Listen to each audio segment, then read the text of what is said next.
Wherever you go, whatever you do, throw a little at it. Omax, Vest and Briefs. பிரதமர் நரேந்திர மோடியின் 75வது பிறந்தநாள் இன்று கொண்டாடப்பட்டு வரும் நிலையில் அவரது முக்கிய சாதனைகள் என்னென்ன என்பது குறித்து பொதுமக்கள் கூறும் கருத்துக்களை மக்கள் மனதில் பகுதியில் பார்க்கலாம். அவர் செய்யக்கூடிய சாதனைகள் நிறைய, அது ஒன்று ரெண்டுன்னு குறிப்பிட்டு சொல்ல முடியாது. குறிப்பாக டிஜிட்டல் இந்தியா திட்டம், அப்புறம் செந்தூர் ஆப்ரேஷன், அதுக்கப்புறம் தூய்மை பாரதம், அப்புறம் வந்தே பாரத் ட்ரெயின், இப்படி சொல்லிக்கிட்டே போகலாம். 11 வருஷத்தில் 11 மிகப்பெரிய சாதனைகளை செய்திருக்காரு. அவருடைய ஆட்சி தொடர வேண்டும் என்பது எங்களுடைய ஆசை.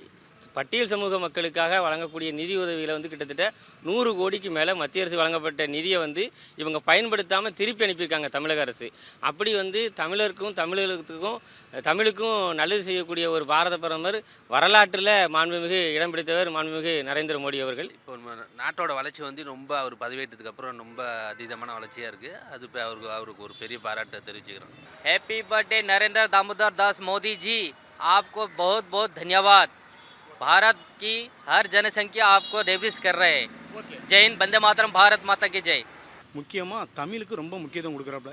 இப்போ உதாரணத்துக்கு திருக்குறள், உலகம் உள்ளமே திருக்குறளை முன்னெடுத்து சென்று கொண்டு பாரத பிரதமர் நரேந்திர மோடி அவர்களால் மட்டும்தான். இங்கே தமிழ் என்று கூறிக்கொண்டு திமுக அரசு பொய்யான ஒரு அரசு, ஒரு விடியாத அரசு, அவ்வளோதான். அதில் மெயினாக சொல்லப்போனால் அந்த ஜல்ஜீவன் திட்டம், ஒவ்வொரு வீட்டுக்கும் நல்ல தண்ணி குடிநீர் ஒவ்வொரு வீட்டுக்கும் வந்திருக்கு. என் வீட்டுக்கே இது வந்திருக்கு. இந்த ஜல்ஜீவன் திட்டம் பாமர மக்களுக்கும் அடிப்படையாக போய் சேர்ந்துருக்கு. ரெண்டாவது பார்த்தீங்கன்னா வீடு வழங்கும் திட்டம்.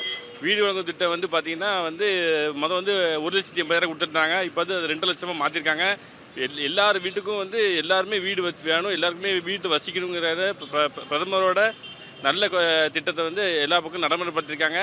தமிழ்நாட்டை சேர்ந்த ஒருத்தவரை குடியரசு துணைத் தலைவர் ஆக்கினதுக்கு ஐயாவுக்கு ரொம்ப நன்றி. மோடி ஐயாவுக்கு, தமிழ்நாட்டை சேர்ந்தவருக்கு குடியரசுத் தலைவர் பதவி, துணை குடியரசுத் தலைவர் பதவி கொடுத்ததுக்கு ரொம்ப நன்றி. இந்திய பாரத பிரதமர் திரு நரேந்திர மோடி அவர்களுக்கு என்னோட பிறந்த நாள் வாழ்த்துக்கள். அவர் நீண்ட காலம் நோய் நொடியின்றி வாழணும், நாட்டு மக்கள் நல்ல சேவை செய்கிறாருன்றது தெரிஞ்ச விஷயம். அது இல்லாமல் அவர் முக்கியமாக ஒரு நல்ல சேவையை செஞ்சுக்கிறாரு. அற்புதமான ஒரு விஷயம். ஏன்னா இன்றைக்கி நம்ம நிறையா பிரதமர்கள் பார்த்துட்டோம். ஆனால் இவர் ஒரு சாதாரண ஒரு டீ கடையில் ஆரம்பித்து கொள்கை பிடிப்பின் மூலமாக மட்டுமே இன்றைக்கி உலக அளவில் அவர் பிரபலமாயிருக்கார் அப்படின்னா அது அவரோட வாழ்க்கை, அவரோட அற்புதமான கொள்கை பிடிப்பு தான். ஒரு சிறப்பான ஒரு பிரதமராக இருக்காருன்னா நம்ம நிஜமாகவே புண்ணியம் தான் பண்ணியிருக்கோம். அதுக்கு நிஜமாகவே நம்ம முதல்ல அந்த இறைவனுக்கு நன்றி சொல்லணும். அதாவது அரசியல் கோணத்தில் நிறைய பேர் நிறைய விதமாக சொல்லுவாங்க. ஆனால் ஒரு தனி மனிதனாக இருந்து நீங்கள் பார்த்தீங்கன்னா அவர் செய்த திட்டங்களும் அவர் நம் நாட்டுக்காக எவ்வளவு உழைச்சிருக்காரு அப்படிங்கிறது தெரியும். மக்களை மட்டுமே எண்ணி மக்களுக்காக உழைத்து வாழ்ந்து கொண்டிருக்கிற ஒரு வாழும் காமராஜர் மாதிரி, சரிங்களா? அதே மாதிரி ஒவ்வொரு ட்ரம்ப்லேருந்து எல்லாரையுமே கிடுகிடுன்னு நடுங்க வச்ச ஒரு ஆள், சரிங்களா? இவரை பற்றி சொல்லணும்னா நான் நிறைய சொல்லலாம். வீட்டுக்கார் கூலி வேலை தான் செஞ்சுட்டு வர்றாரு. நாங்கள் வீடு கட்டணுங்கிறது ரொம்ப நாள் ஆசை. இதில் பிரதமர் நரேந்திர மோடி திட்டத்தில் வீடு கட்டி நாங்கள் சந்தோஷமாக வாழ்ந்துட்டு இருக்கோம். பாரத பிரதமர் நரேந்திர மோடி நீண்ட நாள் நலமுடன் வாழ இறைவனை வேண்டுகிறோம். மோடி ஐயா கொடுத்த சிலிண்டர் மூலியமாக இத்தனை நாள் நாங்கள் சமையலில் விறகடுப்பில் தான் சமைச்சிக்கிட்டு இருந்தோம். அவர் மூலியமாக ஆட்சி வந்தது. அவர் மூலியமாக இலவச சிலிண்டர் கொடுத்துருக்குறாங்க. அதனால பிள்ளைங்க ஸ்கூலுக்கு போக வர சமைச்சு கொடுக்க ரொம்ப ஈஸியாக இருக்குது. இந்த கடையை வச்சு தான் நாங்கள் பொழப்பு பண்ணுறோம். இன்னும் அவர் வந்தாருன்னா மேன்மேலும் நல்லா இருக்கும், எங்களுக்கு ஒரு ஈஸியாக இருக்கும். ஒரு வீடு வாசல் கட்ட எங்களுக்கு சந்தோஷமாக இருக்குங்க. என் கணவர் கூலி வேலை செய்து வருகிறார்.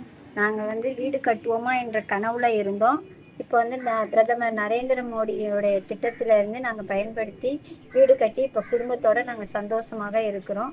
இந்திய பாரத பிரதமர் நீண்ட நாள் நலமுடன் வாழ வாழ்த்து தேசத்திற்கு பணியாற்ற வேண்டும் என்று இறைவனை வேண்டிக் கொள்கிறோம். முதல் சாதனையாக எனக்கு மனதுக்கு தோன்றியது விவசாயிகளுக்கு 6,000 ஓய்வூதியம் வருடத்துக்கு கொடுத்த மிக முக்கியமான சாதனை. ஏழைகளின் விவசாயிகளை காப்பாற்றியது.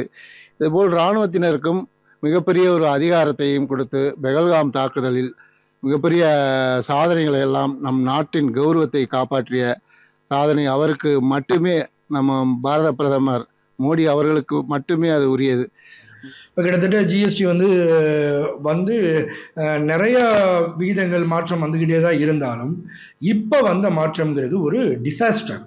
ஏன் அப்படின்னா அடித்தட்டு மக்கள், நடுத்தர மக்கள், மேல்தட்டு மக்கள் அனைவருக்குமே உபயோகிக்கும் விதமாக இந்த வரி மாற்றங்கள் இருக்குது.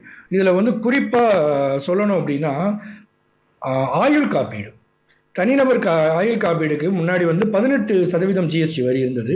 இப்போ அது முற்றிலும் நீக்கப்பட்டிருக்கு.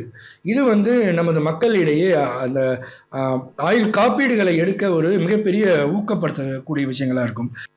Wherever you go, whatever you do, throw a little at it. Omax, Vest and Briefs.